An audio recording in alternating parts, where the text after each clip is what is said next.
não faz um ano ainda que eu faço palestra na nossa casa, mas é diferente, é a primeira vez que eu saio de lá. E é uma alegria muito grande estar aqui. Eu gostaria de começar fazendo um agradecimento à casa pela coragem, de fazer um curso para novos palestrantes e principalmente de abrir esse curso para pessoas que vêm de outros centros espíritas, como o meu caso, que é lá do Ave Cristo, como o pessoal que está aqui do Maria de Nazaré. E porque nunca foi tão importante falar da doutrina, nunca foi tão importante falar de Jesus.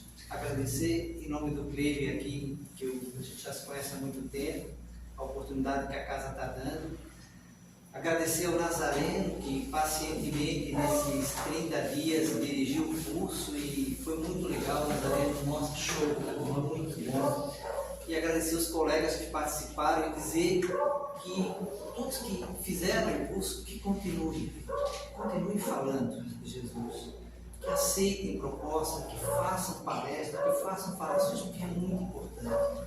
É um momento muito difícil que vive a sociedade, nas questões morais, é muito importante isso. O tema que me foi dado é os infortúnios ocultos.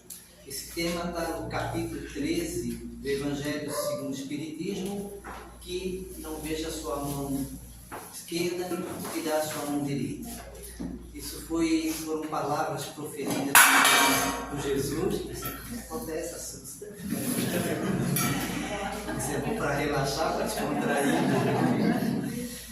Esse tema está no Evangelho de Lucas, no capítulo 6, e foi proferido por Jesus um pouco depois do sermão da montanha, onde, quando ele fala que não veja a sua mão esquerda que dá à direita, Jesus falava da importância de fazer caridade sem alarde, sem holofote, de fazer a caridade por amor, fazer a caridade sem esperar nada em troca. Eu queria começar falando desse tema infortúnios ocultos, falando eu vou chamar de infortúnio público ou grande calamidade. E aí eu vou fazer uma pergunta, não preciso responder, mas só para reflexão. O que nas grandes calamidades, nas grandes catástrofes, por que há tanta comoção social da sociedade, há tanto desejo de ajudar, de resolver, e um despertar da caridade, mesmo que seja momentâneo, e em outros momentos não, como nos infortúnios ocultos ou anônimos, isso não acontece. Talvez a resposta para essa pergunta esteja porque nessas questões das calamidades, os meios de comunicação em massa, eles dão uma grande importância, uma grande divulgação. Jornal, rádio, mas principalmente a televisão e as redes sociais. E aí eu vou pegar um exemplo. Agora, alguns meses atrás, os nossos irmãos do Rio Grande do Sul passaram por uma grande cheia, uma calamidade, onde muitas vidas foram perdidas. E o que aconteceu? Houve uma grande divulgação dos meios de comunicação, fazendo com que houvesse uma mobilização da sociedade. Eu vi muitas pessoas aqui, inclusive em Palhoça, fazendo campanha, recolhendo donativos, e demonstra que nesses momentos a sociedade desperta para a caridade. Pena que isso dura pouco tempo. No momento seguinte, as pessoas acabam esquecendo, volta ao normal, e parece que o nosso egoísmo, que está ainda arraigado em nós, ele volta e as pessoas esquecem da caridade dali para frente. Basta os meios de comunicações pararem de fazerem a cobertura, entra no esquecimento. Então, mesmo sendo esporádicos esses acontecimentos, eles são importantes, porque eles demonstram que mesmo de formas isoladas, esporádicas, há um desejo de fazer caridade, nem que seja nesses momentos. Por outro lado, os infortúnios ocultos, essas infelicidades que as pessoas passam, crianças abandonadas, moradores de rua, idosos, né? que esquecidos, pessoas que sofrem em cima de cama, doenças graves, muitas dessas pessoas a sociedade não vê.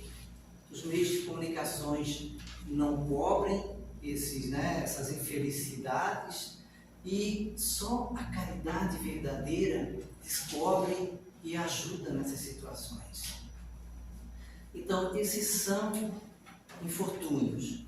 Eu queria pegar esse tema de infortúnios ocultos e entrar num tema que eu acho que ele tem muita importância, muita relevância, e eu acho que ele vai ser muito debatido nas casas espíritas, que é o mau uso da rede social,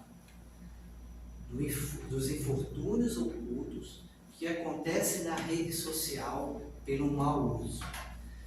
Na realidade, tantos instrumentos de evolução que trouxeram a rede social, eles têm importância e relevância para nós, não há dúvida nenhuma. Computador, tablet e principalmente celular. Essa é uma ferramenta que, sabendo usar, é fantástico. Pesquisa, para trabalho, para lazer, para aproximar as pessoas. Eu fico assim, imaginando a maioria de nós, hoje, se não tivesse essa ferramenta.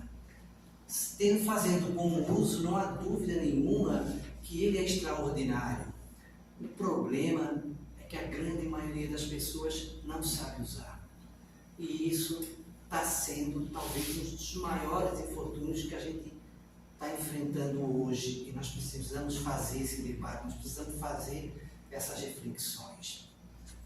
É só a gente pegar, tem pessoas hoje que elas esqueceram a vida normal delas e, por influência dos tais influencers, vivem vidas ilusórias. Jovens que se trancam no quarto sem os pais saberem, se envolvem com uma jogatina, se viciam nos jogos, casos que inclusive eu presenciei, onde se envolvem com agiotagem, com crime organizado, levando a família quando descobrem um verdadeiro desespero.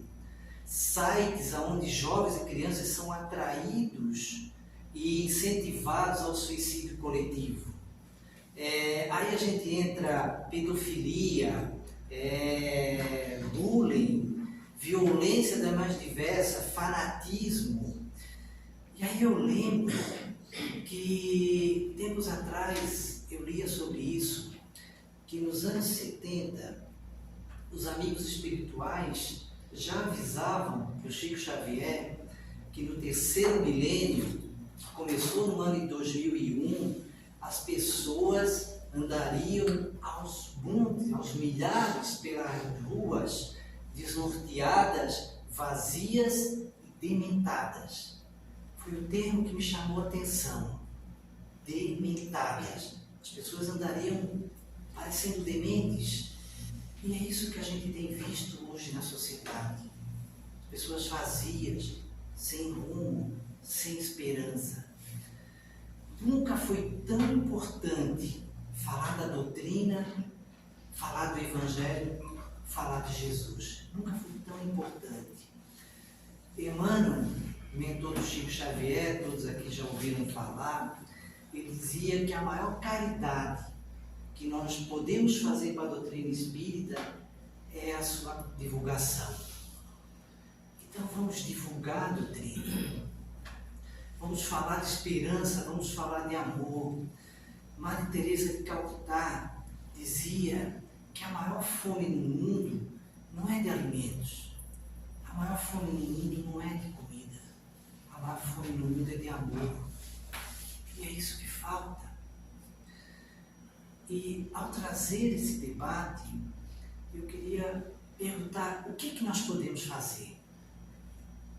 O que nós podemos fazer isoladamente, cada um, com relação a esse aumento do mal que se tornaram as redes sociais?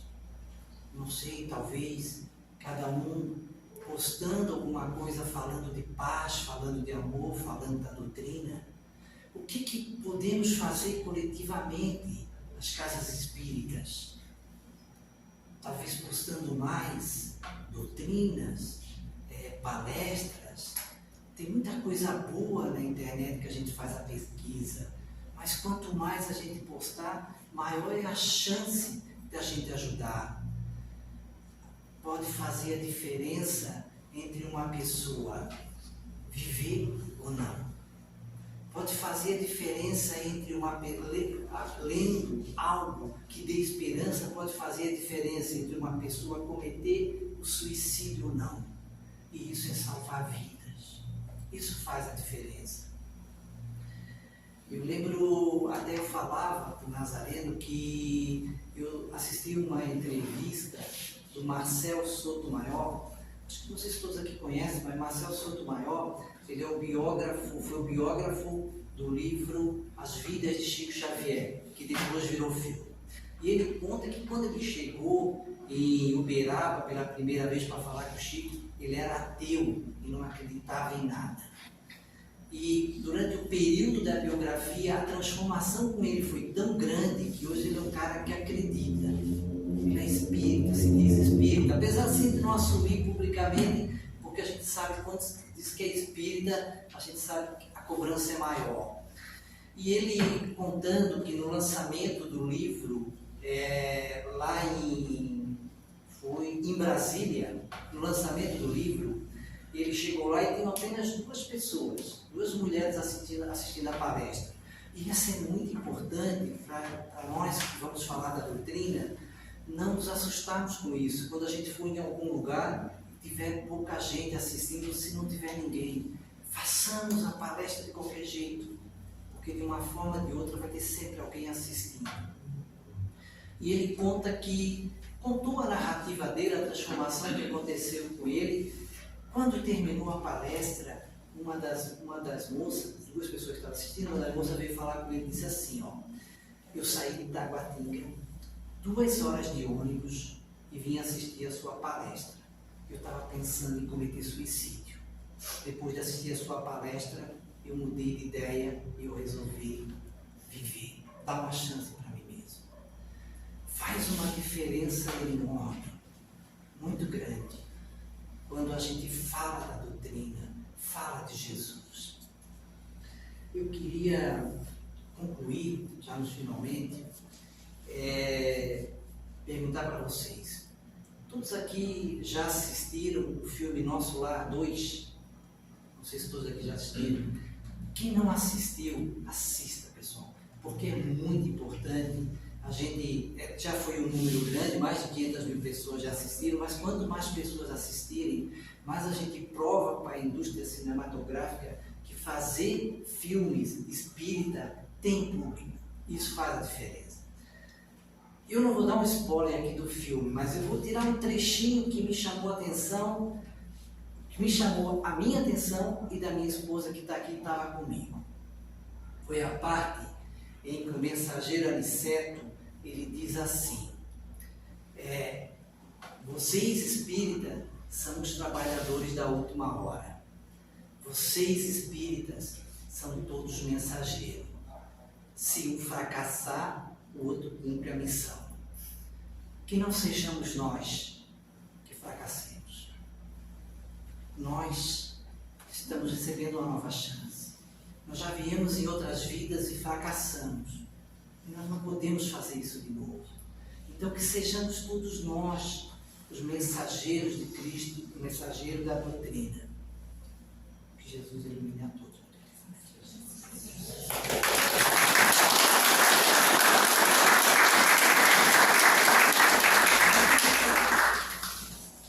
Puxando? Vamos lá? Isso. Os últimos serão os primeiros.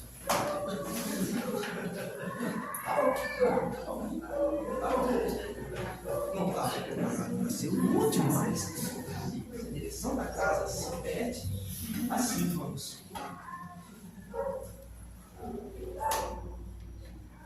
Boa noite. Vocês estão bem hoje? eu estou melhor que ontem. E desejo a cada um de nós vida, saúde, conhecimento e sabedoria. Para quem ainda não me conhece, eu estou Sebastião. Sou um servidor da Casa Espírita Maria de Nazaré. E hoje estou agradecido pela direção da casa, especialmente pelo nosso irmão Nazareno, pela oportunidade que me foi dada, apesar de em cima da hora, né, Nazareno? Quase nos 45 do segundo tempo, de tentar, pelo menos, né, fazer esse curso de palestrante. Até deixou um pedacinho de unha ainda, para mim voei ainda, para acalmar os nervos. Não é bem assim, né? E agradeço a equipe espiritual desta casa e peço auxílio e orientação para que eu possa, do meu ponto de vista, compartilhar conosco o tema que me foi sugerido: o homem de bem. O homem de bem. Eu sei, sou um pouco, né, e pode causar algum equívoco, mas para que esse equívoco não aconteça, nós vamos mudar o nome: o espírito de bem. Tá bom? O equívoco? Então você vai ter equívoco entre homem, mulher, macho, fêmea, isso acaba, porque vamos tratar do espírito de bem. Mas o que seria, ou como seria, ou quem seria, né, um espírito de bem? Alguém já pode estar pensando um grande empresário, alguém formado nas faculdades, né? Também, pode ser também. Mas vamos tomar como exemplo aquela parábola que está escrita no Evangelho, que Jesus falou do óbolo da viúva, em que ela doou sua última moeda para o templo de Deus. Vamos supor, para o templo de Deus. Quando outras pessoas doaram uma pequena parte dos seus bens materiais, também ao templo. Também ao templo de Deus. Nesse momento, eu vejo, do meu ponto de vista, posso até estar enganado, me corrijam, por favor, pesquisem. Eu separo em duas partes. Eu separo preço e separo valor. Os que doaram aquela raspinha, aquela pequena partezinha do seu bem material, eu creio que doaram preço. Porque preço, do meu ponto de vista, pode ser comprado e pode ser vendido. Porque é preço. Quando eu ponho preço, eu estou vendendo e alguém pode comprar com dinheiro ou de uma outra forma, negociar, porque é preço. Agora, quando tratamos de valor, daí ele deixa de ser material aqui no nosso mundo, no nosso planeta. Quando tratamos de valor, ele passa a ser o valor moral. É aquilo que eu vejo que doamos, é a doação que nós fazemos ao templo de Deus, ao templo do Senhor. É o ponto que eu vejo. Daí alguém pode perguntar: tá, mas qual é a diferença? Sim, tem diferença. Porque quando é preço, é comprado e vendido. Quando é valor, valor não se compra, valor se conquista, valor se merece. E para termos esse merecimento, que alguém já pode estar se perguntando, e como? É simples, não é tão difícil de entender, de fazer. Admito que não é tão fácil, o preço é mais fácil. Vamos supor que quando Deus, nosso Criador, nos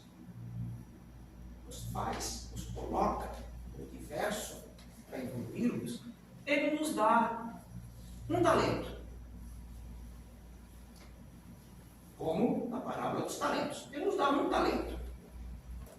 Se nós pegarmos esse talento e segurarmos para nós vamos ter só aquele e fica sempre assim. Deus já deu o nosso. Agora, se nós pegarmos esse talento de alguma forma e doarmos, no mínimo, metade para alguém, não importa o quanto essa pessoa tenha de bem, mas que essa pessoa que está precisando, não necessariamente seja preço, porque também pode ser, eu posso dar uma água, eu posso comprar e doar um livro, mas eu também posso emprestar um ouvido para ouvir alguém que está precisando falar. Eu posso emprestar o meu ombro para alguém chorar. Eu posso apenas emprestar o meu silêncio e ficar observando a pessoa. Tantas coisas que eu posso fazer. E pode ser preço, mas esse preço tem valor.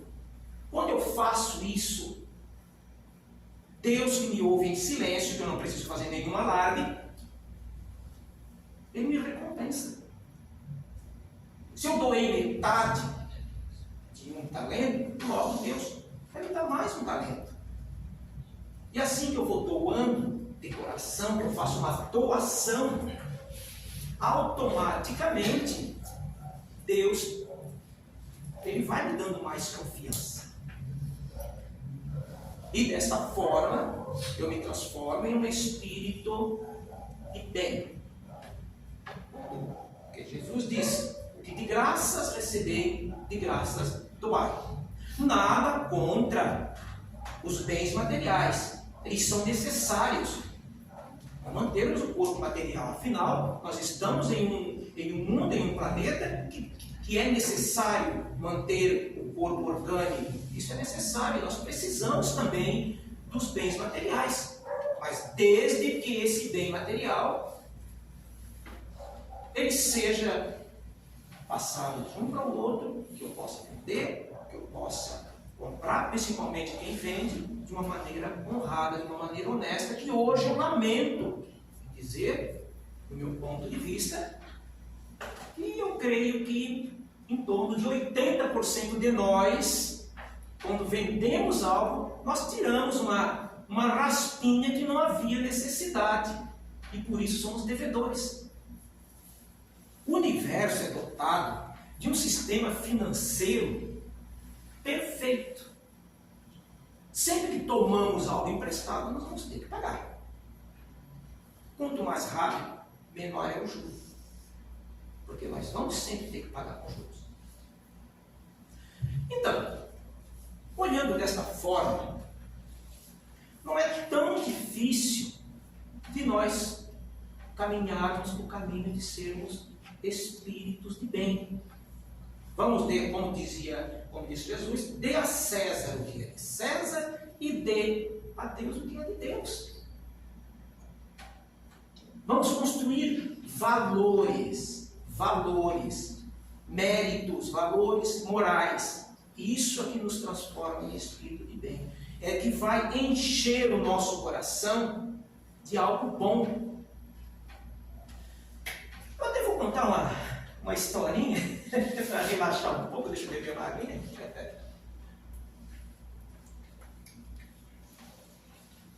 Uma pessoa, não sei se de repente já ouviu, mas para quem já ouviu, reforça. E para quem não ouviu ainda, vai aprender, vai meditar junto comigo. Uma pessoa moradora de rua estava caminhando e sentindo uma certa necessidade, parou de frente de uma casa de modesta parte bonita, e estava lá uma pessoa sentada próxima, e esse morador de rua pediu algo, sempre tinha algo para doar. E essa pessoa que estava lá em praticamente sua mansão, disse, aguarda um pouquinho que eu vou buscar. Entrou dentro de caixa, demorou um pouquinho, daqui a um pouco voltou com um cestinho mais ou menos assim, redondinho, todo plástico, assim, da cinturinha. Você já imagina o que tinha dentro, né? Ele trouxe lá do banheiro, aquele cestinho, cheio de papeizinhos com sujinho de detritos, né? Lá do banheiro, cheio até em cima. E ele pegou para esse morador, essa pessoa moradora de rua, e doou para ele. Ó, tá aqui a minha ajuda para ti. Leve. Bem arrogante, bem desampinado. Aquela pessoa, o morador, baixou a cabeça e disse: obrigado, senhor. Pegou o cestinho e foi embora. No outro dia, esse mesmo morador voltou para devolver o cesto. E essa pessoa, não vou dizer cidadão ou cidadã, essa pessoa da casa, estava por ali. Ele chamou, essa pessoa disse: poxa, mas estou aqui de novo? Ontem eu já te dei algo que era para tu sumir daqui e agora tu me volta. Ele pegou o cestinho e doou para o cara cheio de flores. Encheu o cestinho de flores e doou cheio de flores. Eu também, onde eu te dei? Cheio de detritos. É burro mesmo, né? É burro mesmo. Não aprende nunca. E agora me está cheio de flores. E ele disse: meu irmão, minha irmã, cada um doa do que o coração está cheio. Cada um doa daquilo que o coração está cheio. Com isso, dá para nós termos uma pequena noção do que é ter o coração cheio de algo bom, do que é receber algo bom, mas antes nós já começar a doar daquilo que nós temos. E quando recebemos algo que é bom, nós precisamos cultivar, não ficar só para nós, precisamos doar. Nazaré, temos 5 minutos e meio disponível? 10. Ah, então dá isso, vai sobrar. Gente, se vocês me permitem, vocês topam, vamos fazer essa prática de receber e doar, uma pequena dinâmica. Vamos fazer isso juntos? Vocês topam? Pode ser? Sim. Eu prometo que não vai doer nada, tá? Prometo que não vai doer. No máximo eu vou sentir umas coceirazinhas, mas não vai doer, eu prometo para vocês. Tá bom? Então, como nós acostumados em cada casa espírita, quando a gente quer relaxar, nós fechamos os nossos olhos, respiramos pelo nariz e vamos relaxar. Respiramos pelo nariz, seguramos um pouquinho e soltamos pela boca. Vamos lá? Segura um pouquinho e solta. Mais uma vezinha. Vamos soltar. Neste momento, vamos imaginar na nossa frente uma noite de primavera, uma noite que é de lua nova, a lua está bem escura, nós podemos ver todo aquele céu estrelado. Pode imaginar um céu todo estrelado, com esse silêncio que nós temos aqui. Lá nesse céu estrelado vai se destacar uma estrelinha piscando. Ela vai aumentando os nossos olhos, vai se aproximando mais e mais de nós. Ela chega à nossa frente, ela toma a forma de uma pessoa, toda de luz branca, resplandecente, um branco azulado. Agora nós nos concentramos na parte superior dessa luz. E ela toma a forma de um rosto humano. Ela se aproxima mais um pouco e nós reconhecemos esse rosto. É o rosto do nosso mestre e irmão, Jesus Cristo. Ele impõe a sua mão direita, direcionada para nós, para a nossa face. Nós podemos ver os seus olhos, aquele olhar de amor. Nesse momento nós podemos ver os seus lábios se mover e a sua boca falando. Meu irmão, minha irmã, eu te abençoo. Eu te abençoo. Nós podemos sentir essa energia nos tocando. Nós podemos sentir o aroma daquela flor que nós mais gostamos.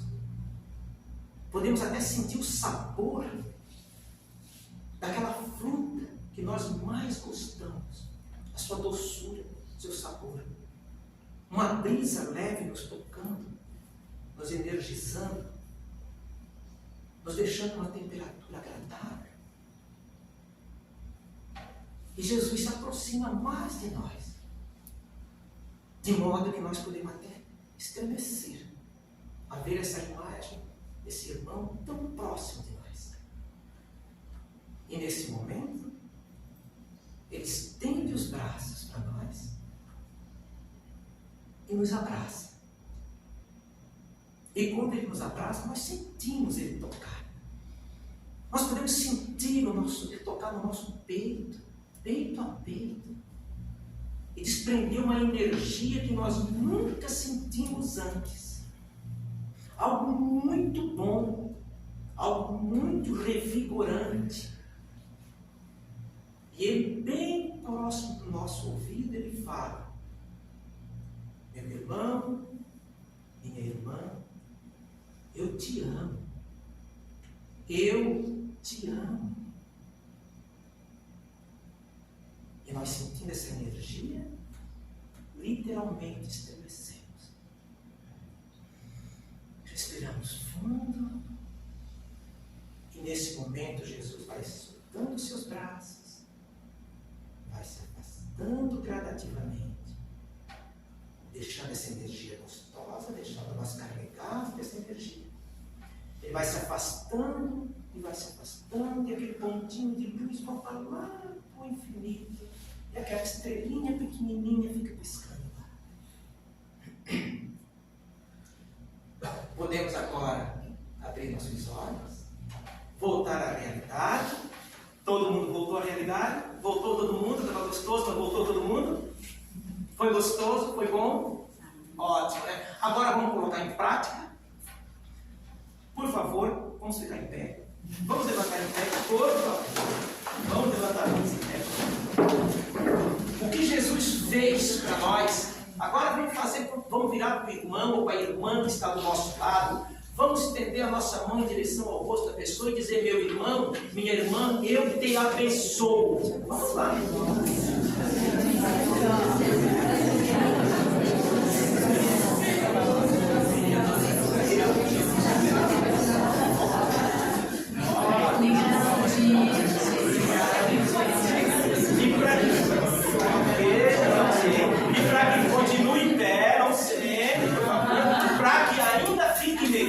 Vamos transmitir essa energia. Agora vamos fazer aquele abraço que Jesus deu em nós, aquilo que nós sentimos de Jesus, aquela energia que ficamos carregados de Jesus. Vamos transmitir para a pessoa que está ao nosso lado. Vamos dar aquele abraço e dizer: meu irmão, minha irmã, eu te amo. Amor de irmão, amor de irmã.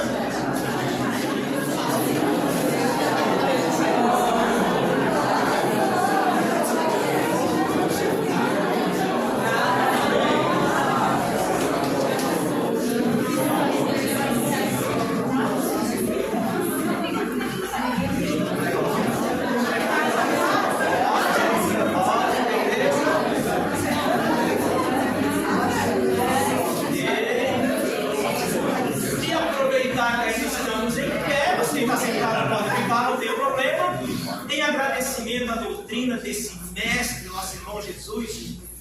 Vamos dedicar a Jesus uma grande salva de palmas.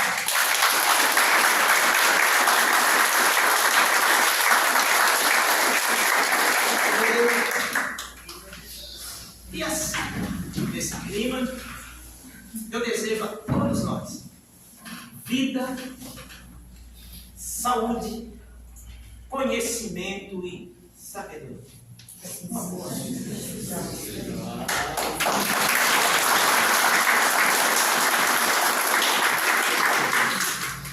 Obrigado, João. Maria, por favor. Não sei. Está doente, está doente, ela vai gravar depois e vai mandar. Guilherme.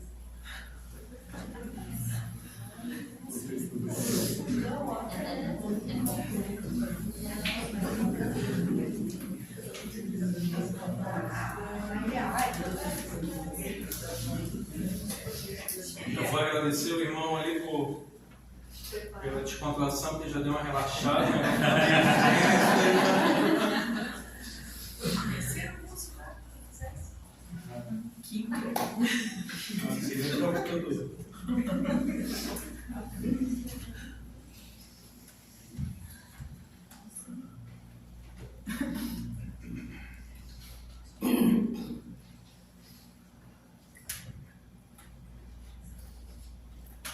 Tá legal. Queimou? Ah, foi assim. Acabou com a minha. Já tá mais lindo. Fernando, minha água. Esse copo aí. Ah, tá. Minha água. Brincadeira, a água dele. A água. A água vem na assim, a água. Ah, Você já viu? eu Vamos pegar o cara. Eu não bebo até hoje.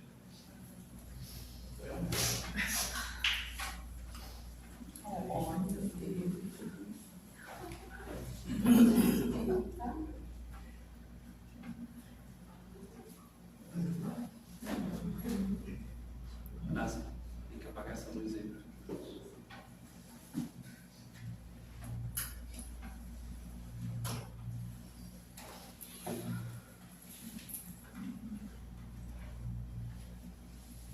Depois a gente pode abaixar para dar uma gravata.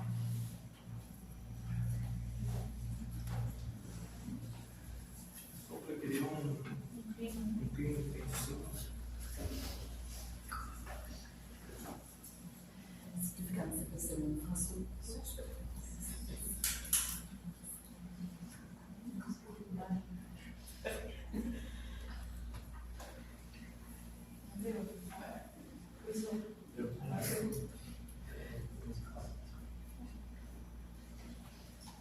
Que bonitinho, né?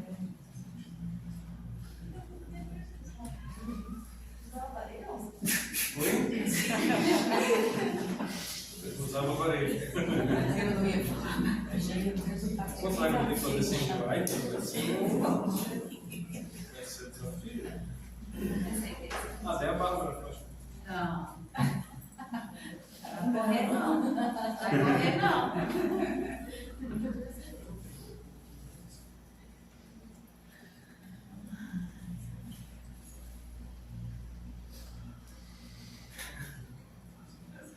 Legal.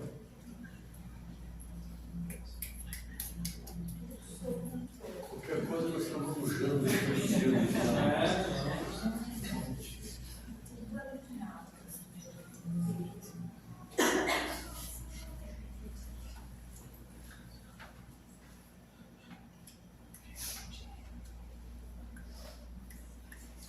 Vou começar. À medida que abrir aqui, eu. Isso tem então? É 20, 17 aí? Então tá, vamos lá, vamos tentar desenrolar assim. Então, meus queridos irmãos, boa noite. Boa noite. Bom teste, né? Para já testar algum imprevisto, né? Vamos lá. Então, a minha palestra é sobre o tema que me foi dado, foi no capítulo 10, é o item 9, argueiro e a trave no olho. Primeiro, explicar o que seria o argueiro, que há pouco tempo atrás eu ficava em arqueiro, argueiro, né? naquela indecisão, não sabia bem o que era, mas já um pouco, quando me surgiu essa curiosidade, fui buscar o que era. O argueiro nada mais é que Cristo quis dizer um cisco no olho, né? Uma poeirinha no olho do irmão, e a trave seria uma viga, um pedaço de pau, uma madeira, qualquer coisa no olho também. Então, na parábola, né, no Sermão da Montanha, onde Cristo fala, né, como pode ver um argueiro, querer ver um argueiro no olho do seu irmão, se tens uma trave no teu olho. E a mensagem além de ser linda, é uma bela reflexão para nós. A gente está querendo sempre estar buscando defeito no nosso irmão, buscando os problemas, às vezes é um simples problema, enquanto nós temos os nossos próprios para resolver e não nos preocupamos com eles. Às vezes a gente sempre fica muito mais interessado em querer resolver o problema do irmão, na verdade, nem resolveu o problema, né? Mas está apontando o defeito. Vamos ver, tem uma esperança aqui. E apontando o defeito do nosso irmão, né? E são disso e são a gente pode tirar várias reflexões. Deixa eu ver se vai acabar aqui, pessoal. Uns 5 minutinhos aí. Vai, tenha fé. Vamos lá. Aí.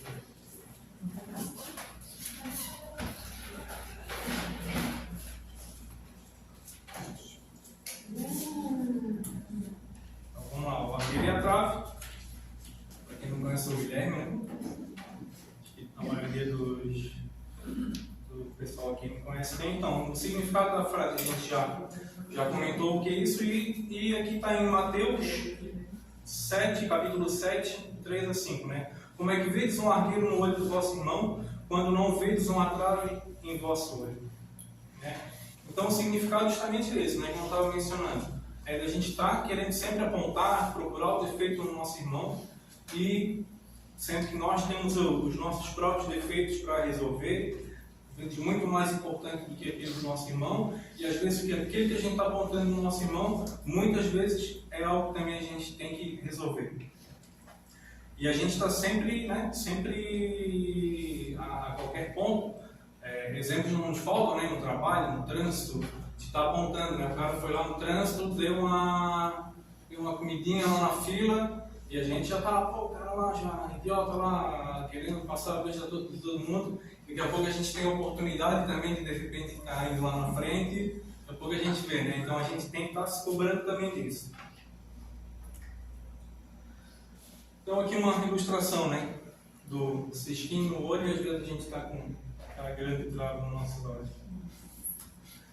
E hoje são muitos filtros que a gente usa, como o nosso próprio irmão Alcides, né? Alcides mencionou, das próprias redes sociais, né? Estamos lá na rede social, né? Viu lá a fulano da viagem lá. Só não pode passar do Juca, já está dizendo que está fazendo uma trip, né? Então só pode de Juca, já está dando tchau, você está trip, né? Então, e a gente já fica naquela invejinha, naquela coisa, e a gente se cobrando disso, né? O cara está viajando lá, por que eu não consigo viajar? E às vezes a gente já começa também a estar apontando, também não pode, né? Já está postando. Agora vai ser o final de semana tudo foto, né? E a gente daí também dá qualquer passeadinha e dá foto, e não posso deixar de postar aqui, né? E fora os filtros também, falando desses próprios filtros, e quando o outro faz alguma coisa e a gente faz comete o mesmo erro, a gente sempre gosta de renomear, né?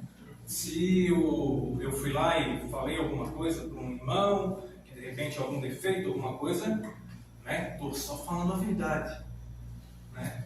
Agora se o outro vem falar alguma coisa para mim, eu fico ignorante, né? Já veio me jogar na cara, já veio me esculachar, e a gente sempre colocando esses filtros para tentar disfarçar, né? E a gente também esquece que esses defeitos, tanto do nosso irmão como de nós, faz parte, né, dessa nossa busca do equilíbrio, nessa nossa busca da evolução que a gente está sempre, todo dia, tomando. E no Sermão da Montanha, no Evangelho segundo o Espiritismo, né, está lá em Bem-aventurados os que são misericordiosos. E isso é ser misericordioso, né? Então a gente tem que se perguntar, isso é ter misericórdia? E Cristo fala nessa passagem, né? Ele, assim que ele termina, né, falando da trave, do arqueiro, ele já fala, né, hipócritas, né? Ele é enfático em dizer, justamente por isso, que a gente está sempre buscando o defeito no irmão e deixando de olhar para nós. E isso não é ter misericórdia, né, com o nosso irmão. Será que a gente está ajudando, de alguma forma, indo lá mostrar para ele o defeito? Ou estamos só atrapalhando? E aqui a palavra pode construir né? Eu posso dar de repente estar dando uma palavra para alguém que está precisando de alguma, assim como o Alcide falou da situação lá da palestra que fez a biografia de Chico Xavier, né? Com certeza aquela palavra foi útil para aquela pessoa naquele determinado momento. Então a gente pode estar ajudando com as palavras, só que nós temos que tomar muito cuidado, né? A palavra pode tanto construir, como ela também pode destruir. Quantas vezes a pessoa está precisando realmente de uma palavra de consolo, passando por um momento de dificuldade, às vezes até à beira de um suicídio, algo assim, e de repente uma palavra só pode ser já o estopim para aquilo. Às vezes a pessoa vem buscar tomou algumas decisões erradas na vida, está querendo uma palavra de consolo, alguma coisa, e o cara vai lá e fala, por exemplo, mas está escolhendo que plantasse. Então nem sempre as verdades precisam ser ditas, né? Muitas vezes a gente tem de diversas formas de a gente estar ajudando, de a gente estar sendo misericordioso de verdade, sem falar a verdade. A gente não precisa mentir, mas, né? Tudo bem, amigo, estás passando por essa dificuldade agora, né? Mas isso é um degrau, uma dificuldade que tu vai estar passando, que lá na frente, caso tu passe isso novamente, tu já vai ter aprendido. Então, não simplesmente tá botando lá, enfiando lá o dedo e mostrando o cisco no olho do nosso irmão. E nós precisamos ter severidade apenas conosco. Né? Naquele momento lá que eu fui lá e passei na frente do pessoal na fila, a gente está entrando em reflexão, por que eu fiz isso? Né? A gente está brigando conosco para não estarmos cometendo esses erros, para a gente estar passo a passo ali tentando evoluir, se equilibrar, para não estar cometendo esses erros. E não ser severo apenas com o próximo. Né? E hoje com as redes sociais, tanto o Instagram como o WhatsApp, como é fácil, né? A gente ali dá uma cutucada ali, via Instagram, ou o que seja, coisas que a gente sabe que às vezes não temos coragem de falar face a face. E por mais que tenhamos coragem, também não precisamos falar. E também a gente deve, essa severidade, né, uma das reflexões que a gente pode fazer, quando a gente está tomando alguma decisão que a gente fica na dúvida, será que isso é certo, será que isso não é certo? A gente pensar, se fosse outra pessoa que estivesse fazendo isso, será que eu estou achando legal? Aquela reflexão também de Cristo faria isso que eu estou fazendo agora? Ou não? Então seria uma forma de a gente estar se policiando para não cometer tropeiros.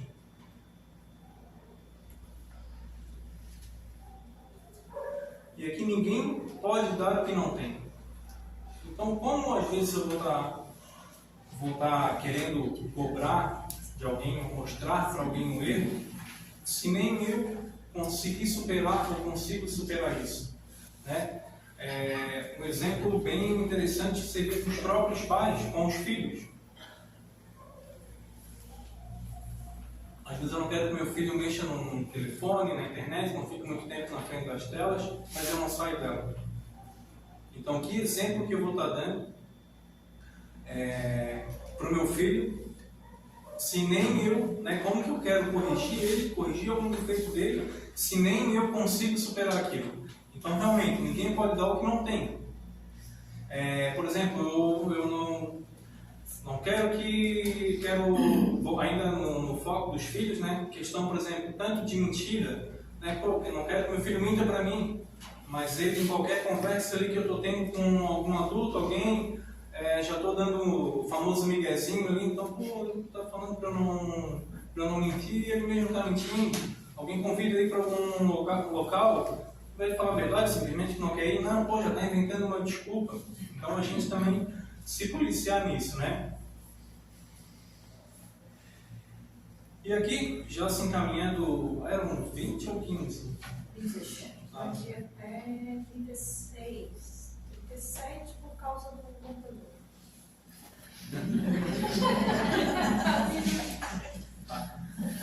Então aqui a mudança começa sempre por mim, né? Então eu não devo, mas não vou. A mudança começa sempre por mim.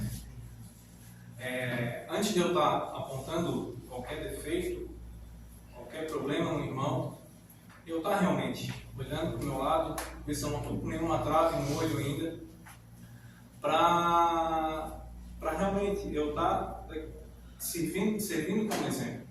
Às vezes a gente tem algum familiar, alguém que a gente quer que mude, e a gente vai lá, se tu não fizer isso, tu não vai conseguir mudar, tu está passando por isso porque tu fez aquilo, e o que eu estou fazendo para ajudar? Isso não está ajudando em nada. Então, às vezes a gente só mudando, dando um pouco mais de carinho do que severidade para aquela pessoa, ela vai estar tentando se melhorar até por ver a nossa mudança. Pô, não foi mais rígido comigo nesse sentido. Ele está tentando, agora não tem mais cobrado. Pô, vou tentar fazer também alguma coisa, né? Como a gente fala aqui no nosso jargão, né? Quando eu mudo, o mundo à minha volta muda. Olha, meus irmãos, eu preparei mais ou menos por isso aí para nós, nesse momento. A gente está olhando sempre para dentro da gente, olhando para os nossos defeitos, antes de estar olhando o defeito do próximo.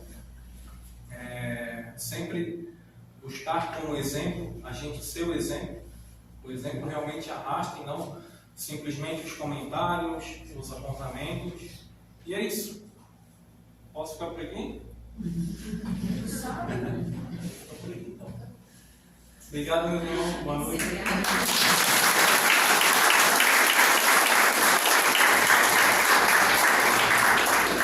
Para deixar um tempinho para o Rubem.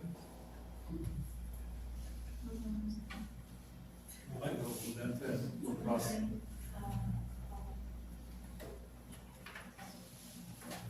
Então, meus irmãos, nós agradecemos principalmente o nosso irmão Cids, o nosso irmão Jean e o nosso irmão Bi, pela contribuição que estão dando, grande contribuição que estão dando para nós, justamente porque se dispuseram a vir até aqui, se expor de uma forma bacana, trazendo aquilo que receberam semana passada. A gente sabe que o tempo é pequeno, é pouco, para você formalizar um trabalho mais apurado, mas fizeram realmente da forma como mais lhe aprovei. E isso é o que importa. Como foi dito aqui na primeira do Cids, que ele nos falou que o que devemos fazer é o seguinte: todos nós deveremos ser um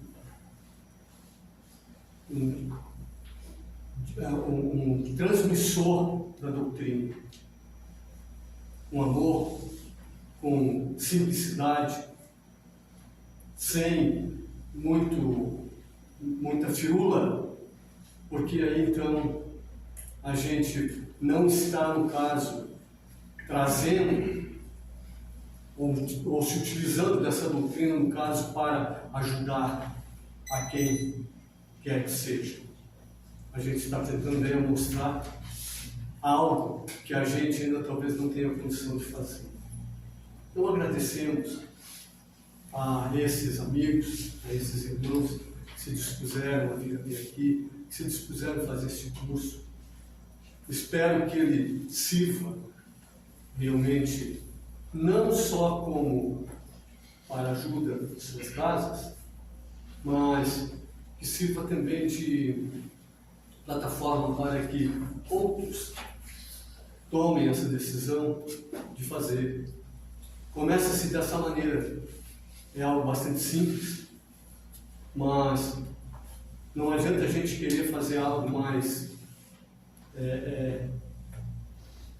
fechado, mais trabalhado, porque na verdade nós precisamos dar um pontapé inicial e seguir em frente. E é isso que foi feito hoje aqui. Então a gente agradece muito a todos e continue, gente. Vão em frente. Lá na casa do Cids, se ele puder, que ele possa também mais tarde formalizar alguma coisa nesse sentido de ensinar mais alguém. E nós aqui na nossa casa, que outros possam tomar também essa atitude de vir num momento ou outro, falar aqui na frente, começa sempre com uma leitura, depois daí fazendo uma abertura, porque isso tudo é trabalho. É trabalho ao qual nós precisamos ser esses divulgadores. Então a gente agradece e nesse instante então vamos fazer uma prece, rogando ao Pai Maior que continue a nos alavancar, instruindo-nos da melhor maneira possível. E assim dizemos: Pai nosso que estás nos céus, santificado seja o vosso nome. Venha a nós o vosso reino. Seja feita a vossa vontade, assim na terra como nos céus. O pão nosso de cada dia nos dai hoje. Perdoai, Senhor, as nossas ofensas, assim como nós perdoamos a quem nos tem ofendido. E não nos deixeis cair nas tentações, mas livrai-nos de todos os males, agora e sempre, que assim seja. E desta forma, então, damos por encerrado o estudo da noite de hoje com as palestras dos nossos irmãos, e pedimos a Deus que nos alavanque para o próximo trabalho, que será o trabalho da parte mediúnica, daí para somente o grupo que já participa.